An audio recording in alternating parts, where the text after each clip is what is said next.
Okay, if you don't have any questions, let's start. We're done with the options part, and when we talk about options, we know that options are written on an underlying asset, and those assets are financial assets, and in general, we talk about stocks, basically. Today, I'm going to start talking about real options. This is going to be something new and something old at the same time, actually. So first, I will introduce you what real options are, and in this topic, we need to draw lots of decision trees. So I'm going to remind you how to draw decision trees. And then I will focus on different types of real options.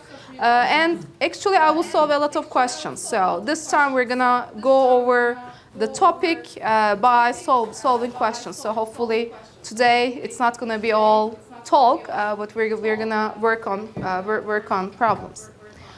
So first of all, real option is about making a business decision, actually.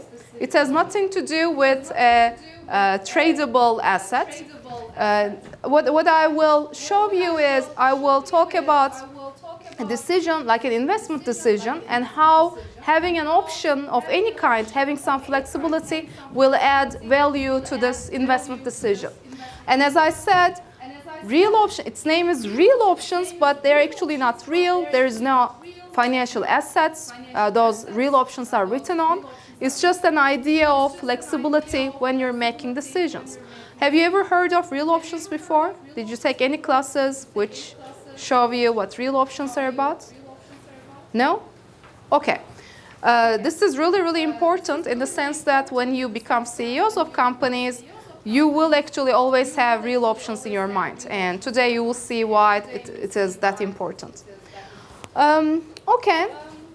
So I will start with an easy example, a real world example. Suppose that we own a gold mine and it has a finite amount of gold. And this project has some years of life, let's say 10 years worth of gold. And after 10 years, all the gold will be over in that gold mine. And it will cost you X amount of money to open that gold mine. And then we're going to assume that you can only mine 1 unit of gold each year for simplicity. So you will have only 1 unit of gold, whatever that unit is. And every year, you're going to have the cost of C to mine that gold. There are some costs related to that. And suppose that our discount rate for this project, for this gold mine, is 10%. This is what equally risky investments in the market offers to you. So this is your minimum acceptable rate of return, 10%. So the price of gold will change every year, and I'm going to assume that it's going to follow a geometric Brownian motion. What is this? Just keep in mind that the prices move randomly. Okay, so you cannot. Do you remember random walk theory from corporate finance? Kind of like this. Okay, you cannot predict prices. But suppose that today's price is 250, and you expect the stock price to increase by 5% every year. But there is some volatility with that price change, which is 15%. So price path actually can be something like this. You start with 250. It can move like this. Remember, there's randomness in stock prices. It can move like this, or it can move like this. So as you can see, I'm introducing uncertainty to the picture. You're uncertain about the price of gold in those 10 years. So normally, if I give you a project like this, what do? How do you make the decision? Do you remember the decision rules from the corporate finance class? So when you have a project, how do you determine whether it's a good project or not? What do you use? Thank you. You calculate net present value. Hopefully you kind of remember what net present value is. So it's basically net present value of all the cash flows minus cash inflows minus cash outflows. So every period you look at what kind of cash you have, what kind of cost you have, and then using the appropriate discount rate, you're discounting those cash flows, and you're considering the startup cost as well, if there is one, and then you say, oh, it's a good project or not, based on NPV. And you accept a project if NPV is positive, greater than 0, you accept the project. let's do the same analysis for this. So suppose that initial cost is $1,000 and annual cost is 100, and I'm going to increase annual cost as prices increase as well. Remember, prices increase by 5%. And the discount rate is 10%. So what am I going to do is, I'm going to calculate the MPV of this project. And let's do this on Excel for simplicity. Okay, I hope this works. I didn't check. So this is a project with 10 years of life. Can you see the screen? Okay. Okay. And the discount rate is 10%. And the price changes, the price starts with $250. And every year you have, let's make it bigger, right? Okay, how do we view, zoom in? Okay. So every year I'm going to increase the stock price by 5%, right? Oops. Oh, really? Oh, thank you. Yes. Okay, and then you're going to do the same thing for 10 years. Okay. Then I know that my annual cost was 100, if I remember correctly. Was it 100? Okay, and I will also increase this by 5%. Oh, yes. Okay, and so I have my revenue, I have my cost. So let's take the difference between the. Sorry. Oops. I can't see the screen because of the reflection. So thank you. Okay. Okay, so then every year I'm going to calculate the difference between my revenue and my cost. So this is my cash flow. Now I'm going to calculate my MPV. So the first thing I need to do is to calculate MPV of the project. So I don't know anything about real options. So if I remember correctly, there was the MPV function. Okay. Annual, the rate is 10%. Values are like this. Okay. And then, was it this much? Yes. What did I forget? I have the initial cost. Okay. So if this is correct, I don't remember the answer. This gives you positive MPV. So would you take the project? Yes. Okay. So your decision to take the project or not depends on the price path, right? So I basically started with $250 and I changed the price by 5% every year. So now, if you look at the MPV profile will look like this. So for different prices, you calculate MPV, and this is called MPV profile. So apparently, if the current price is less than $235 or so, this is a negative MPV project. So let's check whether it's really the case. I tried it in the office, it was correct. So if the price is $220, as you can see, it's a negative MPV project. So it becomes positive when the price is $235 and above. Okay? So, yay, we did it correctly. Okay.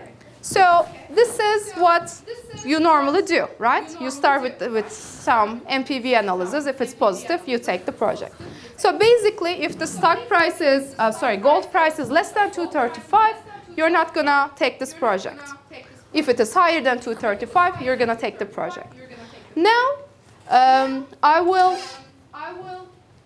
introduce something, something very realistic, basically. When I talk about discounted cash flow analysis or the MPV analysis, I'm telling you, you're going to make the decision right now. And if you take the project, you're stuck with it for 10 years. Is it realistic? No, you can delay your decision. You can open the gold mine next year, right? Like in real life, there's lots of flexibility that managers have, actually. There's lots of uncertainty about it. So this is actually real options. When I introduce this flexibility to the picture, MPV analysis will change. So let's try to relate this gold mine thing to the options we already know. So basically, initial cost to begin mining is like the strike price of an option. So when you open the mine, this is how much money you need to pay for the gold mine. Just like the thing about call option, right? When you exercise your call option, you buy the stock at the strike price, exactly the same. And you have random present value of future cash flows, which is basically the analog of the same thing with having uncertainty about the stock prices, right? And the last question on your homework was kind of like that, actually. Remember the last question? You were opening an airport or something for 9.5 million, and then the airport value was changing. So it wasn't an stock. You already did the exercise, actually, for the airport. So we're going to do the same thing when we talk about real options. So whenever I have a decision like this, like opening a gold mine, I can treat this as an American call option. It's American because you can exercise it anytime. And it's call option because when you exercise the call, you need to pay the startup cost of the gold mine. So this is real options, that's it. That's why knowing options is really important. It was the first step to understand real options. So if you introduce real options to the picture, remember this was the MPV profile, and I said it's going to be not valuable if the gold price is less than 235. So when I introduce the flexibility of opening the gold mine next year, in 3 years, blah, blah, it turned into something like this. So basically, opening the gold mine will never be worthless for you, just like an option. It can never be worthless because you have the decision to exercise the option or not. Same idea here. So if you just focus on MPV as a manager, you're actually missing lots of opportunities. This tells you MPV is only positive if the stock gold price is higher than 235. In real life, it's not the case. So the gold price might be different than that, but because of the flexibility, you can turn a negative MPV project into a positive one because of the flexibility again. So this is basically the idea of having a real option. So basically, when we talk about real options, what we are focusing on is we're focusing on the flexibility. We're saying discounted cash flow analysis ignores lots of realistic cases. There's option to abandon a project. So you can open the gold mine today, but maybe after 5 years, gold prices will be really low. Then you might want to shut down the gold mine, right? So in real life, you can do that. Or maybe you're going to open the gold mine. Everything will go perfect, and then you will want to expand the gold mine, right? So the decision to open the gold mine or not today is not the only decision you can make. So this is what real options are about, and having those flexibilities should add value to the project's value, basically. And today we're going to see it really is the case. Okay, and as you would all agree, flexibility will increase the value of anything. So if you have, and we talk about it in the options case, longer maturity, for instance, increases the value of options. Why? Because it gives you more flexibility, and it gives you actually more time to make money over the option. Okay, just like in the homework question. Okay, so before going into more formal real options questions, let me remind you about decision trees. I might ask you to draw a decision tree. Today, in all the questions, I will give you the decision trees, but maybe in the exam or in the homework, I might ask you to draw them, so you should know. And from this example, we're going to move slowly into more official solutions of real options problem, let's say. So we're going to focus on Megan now. Megan is an MBA graduate, and she runs a small business. So what she does is she purchases goods on eBay and then sells those at swap meets in festivals and things. Okay. So normally, when she wants to go, when she needs to have a place in the swap meet, she needs to pay $500 in advance so that she will have a small booth. Okay. And ignoring the cost of the booth, if she goes to every meet, her average profit on the goods that she sells is $1,100 per meet. Okay, so that's the $1,100 is the profits on the goods she sells. Okay, so the first decision is very simple for Megan. If she goes to the meet, she's going to make 1,100 profits. She has to pay 500 for the booth. She's going to spend 600. She's going to have 600. If she stays at home, she's not paying for the booth. She's not making any money, so there is 0. But I think the festival times are public now, right? For weekends, Mayfest. Do you call it Mayfest? I think it's on 25th of April. Can students also have small booths in those festivals? If you want to sell something, can you do? Huh? No? I think you can Monday of the festival. That's it? First day, that's it? I encountered something like that, but I'm not sure. But you can. Okay, because when I was at Metro, Metro Fests are really big and fun, let's say. I remember a group of my friends had a small booth and they made milkshakes and they made tons of money, like a lot of money. It was just some ice and some fruits, and I don't know the amount of money they made. It was ridiculous. So, okay, when we talk about swap meets, this is what I thought about. Okay, so basically what happens, let's go back to Megan. She's making 600 if she goes to the meet. If she stays at home, she's not making any money. Okay, that's easy. Now let's introduce some uncertainty to the picture. Megan knows that if the weather is good, she's going to make more money. So in good weather, she's going to make $1,500. In bad weather, she's going to lose $100 because when it's raining and stuff, nobody goes to swap meets. And there's 75% of chance having good weather, 25% of chance of having bad weather. So now our decision tree changed a little bit. So she makes a decision here whether she's going to go to the meet or stay at home. If she goes to the meet, she pays for the booth. And in the sunshine case, she's going to make $1,500. In the rain case, she's going to lose $100. So this time, her decision process changed, of course, because of the uncertainty. So basically, in those, every decision note will be like a real option idea for us. These are information notes. Information notes just gives you extra information about the situation. You don't have to memorize what is the decision note, what is the information note, is it rectangle, it's circle. I don't care about it, and you're going to see how I solve the questions anyway. Okay, so basically, in reality, Megan knows that she doesn't have to make the decision whether she wants to go to the meet or not before seeing the weather. So basically, in bad weather, she can stay at home, make $0 instead of going to the meet and losing $100, right? So basically, we have something like this. So she either pays for the booth or not. If she doesn't pay, she cannot go to the meet. If she pays for the booth, she's going to pay $500. Then she's going to see whether there will be sunshine or rain.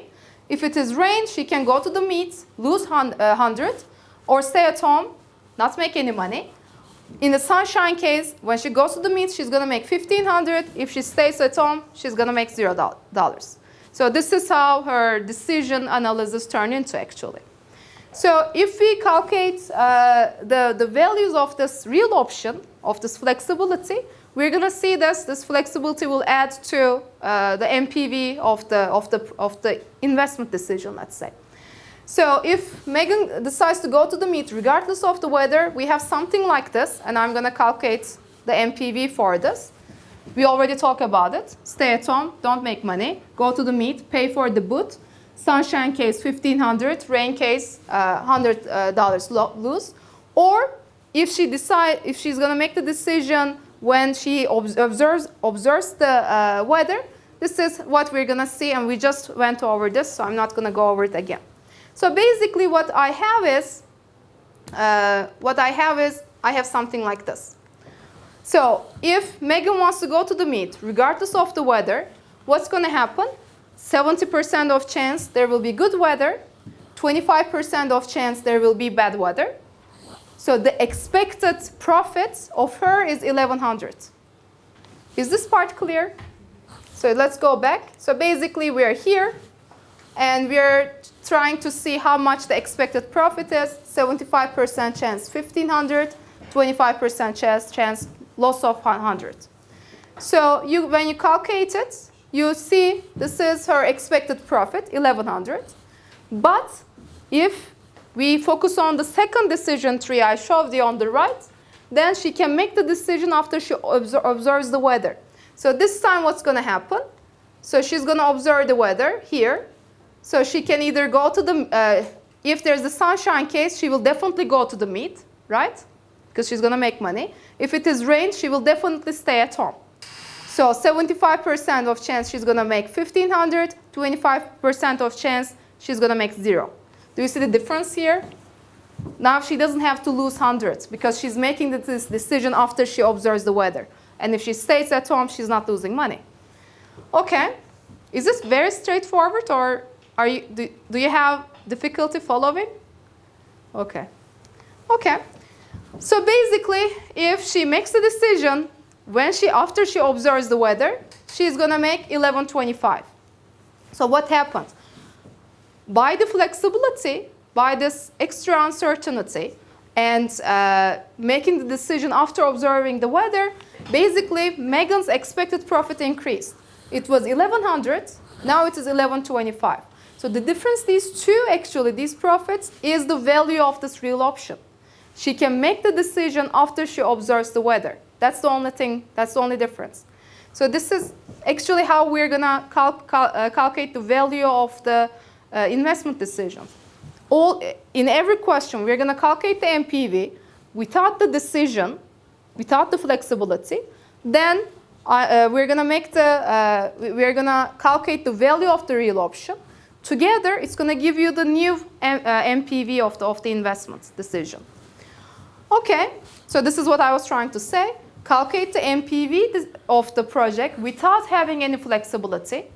So you cannot decide whether you can delay the investment, whether you're going to take the investment, you're going to abandon the project, whether you're going to do stage investment, whether you're going to grow, expand. You don't have any flexibility. It's just like normal discounted cash flow analysis. Then we're going to calculate the value of the options, put or call, depending on the decision. Together, it will give you the NPV of new NPV, modified NPV. And this flexibility will almost always increase the NPV of the project. Because if you make a bad investment, you're not stuck with it this time. You can abandon the investment very easily. Or if you have a good investment, then you can expand and make even a better decision. Hopefully. I mean, it might be a bad decision as well, but hopefully. Okay, so this is the basic idea behind the real options. So the question is, of course, should Megan pay for the booth or not? So what am I going to do? I calculate the expected profit when Megan decides to go to the meet after she observes the weather. In that case, she's going to make the decision. She's going to pay 500, and her profit is 625. Since it is positive, she should take the real options, and she should pay for the booth. Any questions? We started with a simple example. We're going to go into more complicated stuff very soon. Okay, then let's continue. I'm going to make like a 5 minutes of blah, blah, blah, and then we're going to start solving questions. So when I talk about real options, there are 6 different cases. We're going to talk about option of delaying the investment. You don't open the gold mine today, you open the gold mine next year, delaying the investment. Time to build the option, stage investment. So you're moving into a new market. If things go well, then you're going to expand there, stage investment. You will have the option to expand. Again, you open a business, then everything goes well, you expand. That's something else. You can switch options. You can shut down and restart. Close the gold mine when prices are low, then reopen it when the prices are high. Straight abandonment option. Things are not going well. You just sell everything. You get out. Creation of growth opportunities. Like with lots of R&D development, you can have growth opportunities. This will also be a real option. So let's go over each of them very slowly, and then I will start solving questions on them slowly. Okay, so the first one is option to postpone. So for instance, we have Microsoft 7, right? Do we have Microsoft 8? Yes, good. We don't have Microsoft 9, right? So for instance, I don't know, because when I first prepared it, it was 2007, and I think in the slides I had Microsoft 7. I changed it to 9, but I wasn't sure whether it's already there or not. So for instance, when should Microsoft release Windows 9 is option to delay, right? So when are you going to do it? Are you going to release it now or in 2 years? It's a option case. Or when should Walmart expand into Eastern Europe? Is also option of delaying an investment. So they don't make the decision now, they can make the decision in 2 years. So this is like an American call option. When they open, when Walmart goes into Eastern Europe, they have to pay for the startup costs and everything. And they can exercise this option anytime. That's why it's an American option. The benefit is what? When you wait, you will have more information about the market. And also, you can have lower costs as technology changes and stuff. But the cost is what? When you wait, there are competitors as well. You might lose your market share to other competitors. Also, when you delay an investment, you don't enjoy the profits immediately. Hopefully, you're going to make profits. So this is the option to delay an investment. The second one is option to expand. Like you build a factory and then things go well and you think about having extra space and expanding. This is also like an American call option. The benefit is what? Of course, by expansion, you can reduce your cost and you can have an optimal cost structure. But of course, you have to pay lots of money to increase your capacity. So there's a huge cost related to that. That's another option. Another one is stage investment. I talk about it, but this is what companies generally do when they enter in an emerging market. They don't go full force. In the first stage, they establish a presence, then they expand their operations, which is what makes sense. So it's a compound American call option. So there are call option and a call option, basically. The benefit is that if the first stage is unsuccessful, then you can just get out without spending lots of money. But what is the cost? Of course, again, competitors. When you do stage investment, there is some time passing, and during that time, a more aggressive competitor can get into the market and take your market share.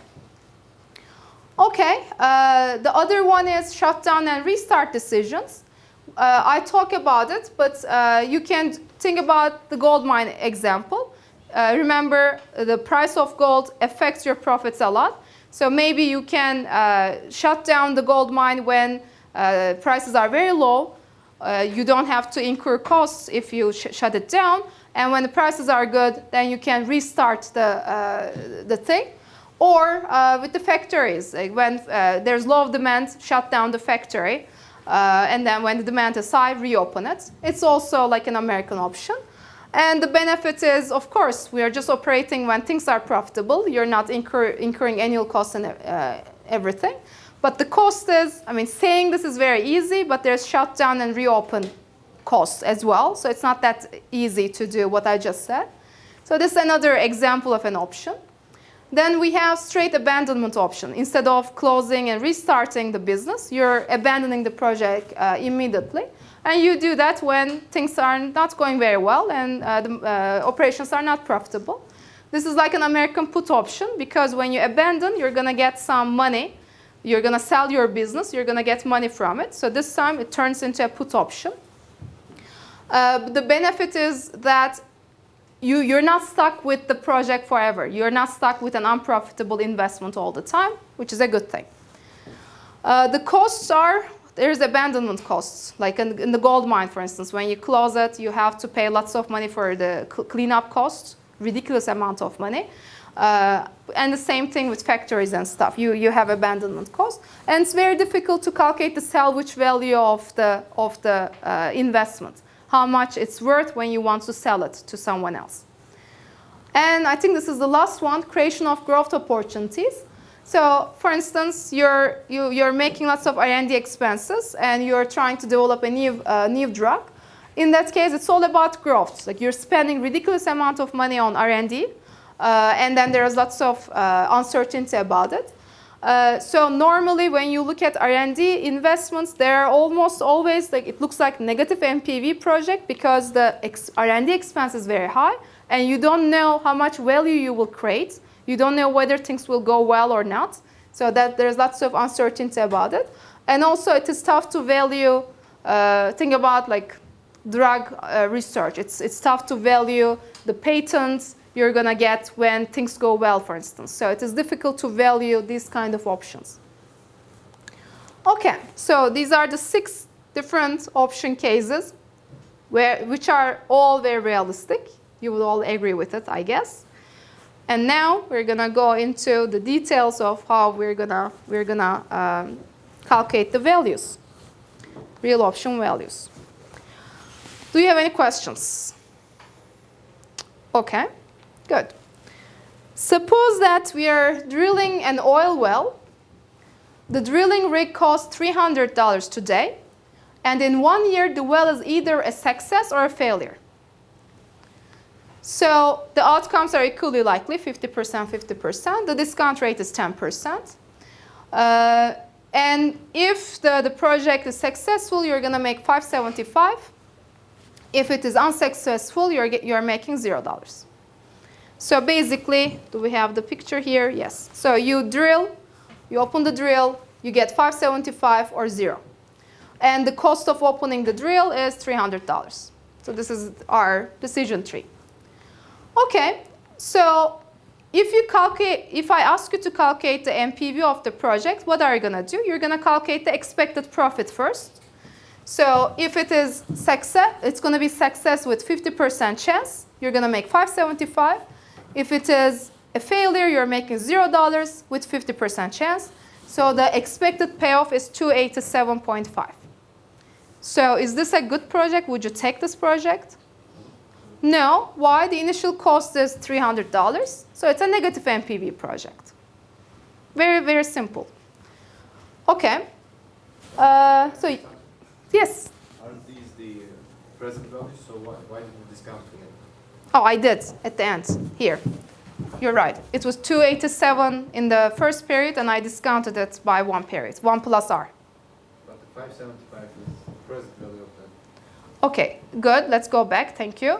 So 50% chance of 575, 50% chance of 0. So expected profit at time 1 is 287. Then you're making the decision to open the drill today. So you have to you have to discount it 1 period back. And this is what we did. 287 is here. I'm discounting it by 1 period. Thank you. Okay, that was of course important. And you know this formula, right? Future value over 1 plus R to the power T. Okay? Perfect. Thank you. So this is a negative NPV project. You're going to reject the project. Okay. Now let's introduce the option to abandon. So if things don't go well, you can abandon the project. This is where things get interesting. So you can drill. And when you drill, if it's successful, you make $575. If you fail, you can sit on the rig, stare at the empty hole, and you're making $0. Or you can sell the rig for $250, let's say. If you don't drill, you're not getting anything. So in this case, the firm, the manager has 2 decisions, drill or not. And if you drill, am I going to abandon the project or not? Right? So I have realistic decisions going on now. So what are we going to do? Again, we're going to calculate the expected payoffs in each case. And I'm going to compare it with the NPV of NPV without having the flexibility. Okay, so what happens is, let's go back here. So if I'm here, if I decide to drill, in the success case, I'm making $575. There's no decision. If it's failure, which one would you prefer? Do you just sit on the rig or sell the rig? You would definitely sell the rig. So success was 50% chance, right? So if you're here, 50% chance you're making 575. If you're in the down branch, you will definitely sell the rig. So 50% chance you're making 250. So now my expected profit turned into something like this. I'm either making 575 or I'm abandoning the project, I'm selling the rig for 250.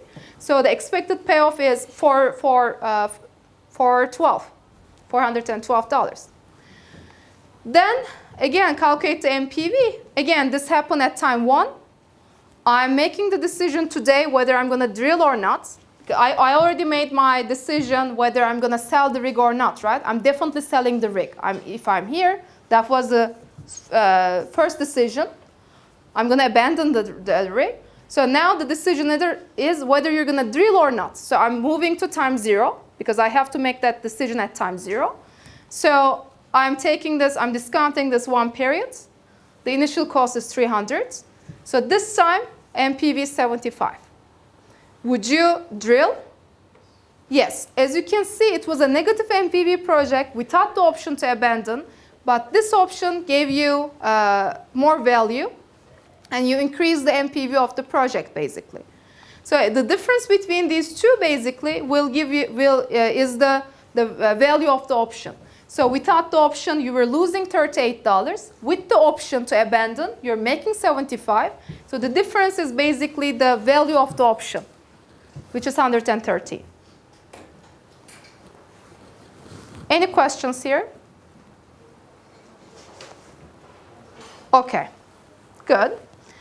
Now let me remind you some of the binomial approach formulas, because we will start using them soon, very soon. So if you remember, I have the delta. You already did the homework very well. You worked on it for hours, and you already know those.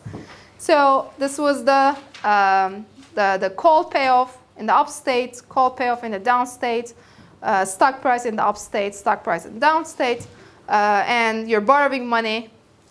To find the borrowed money, you use delta and then stock prices and call payoffs, and you need the risk-free rate. And then this is what you're going to use to calculate the value of the call. Let me remind you the idea with the binomial approach. It's all about replicating a portfolio. I'm interested in finding the value of a call option. And you can find the value of the call option by a replicated portfolio where you buy certain amount of stock and you borrow some money at the risk-free rate. So you buy delta amount of stock and you borrow money.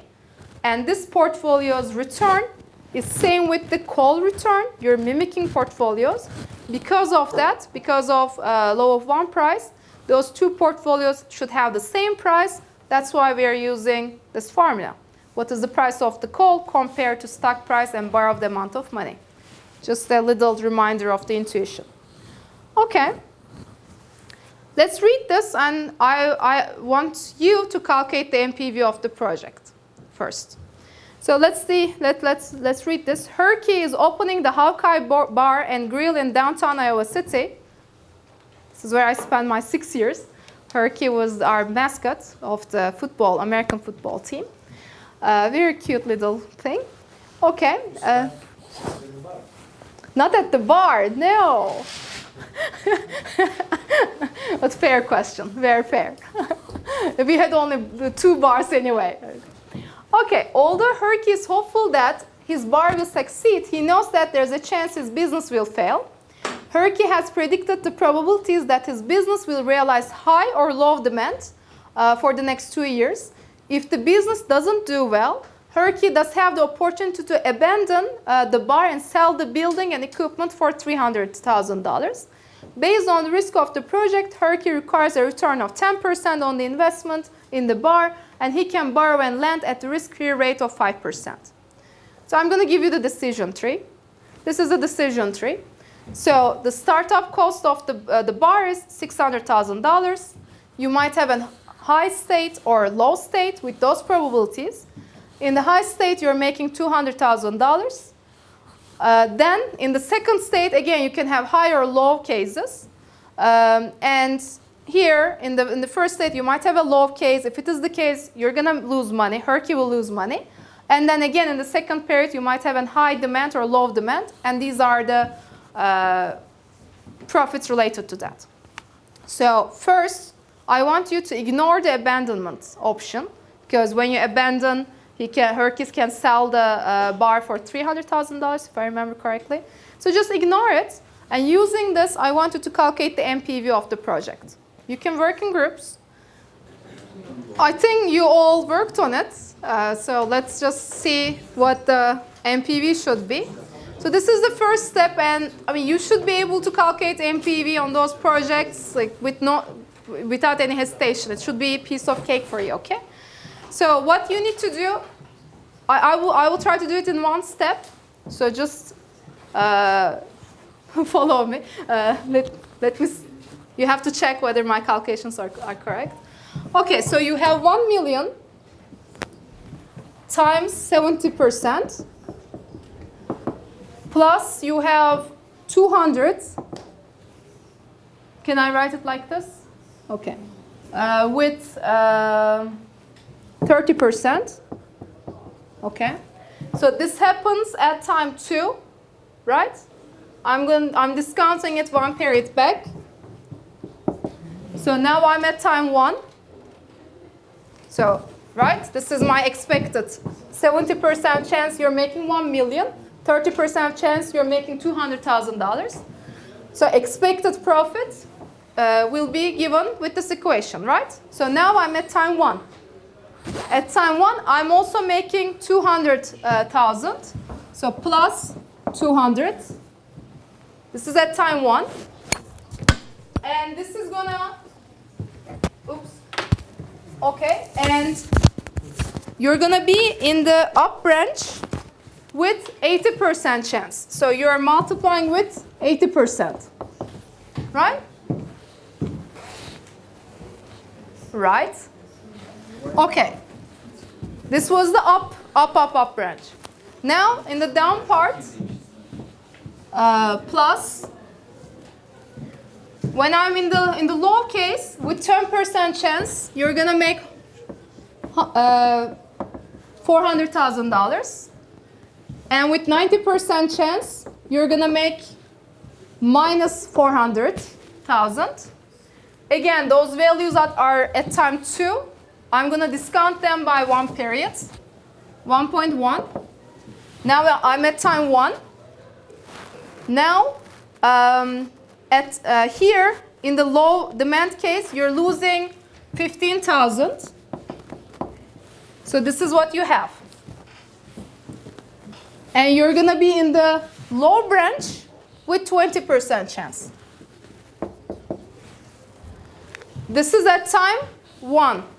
I need to take it to time 0. So I'm going to discount all those with 1.1. Now I'm at time 0. At time 0, I have the initial cost. So it should be 32, 231.41. Okay.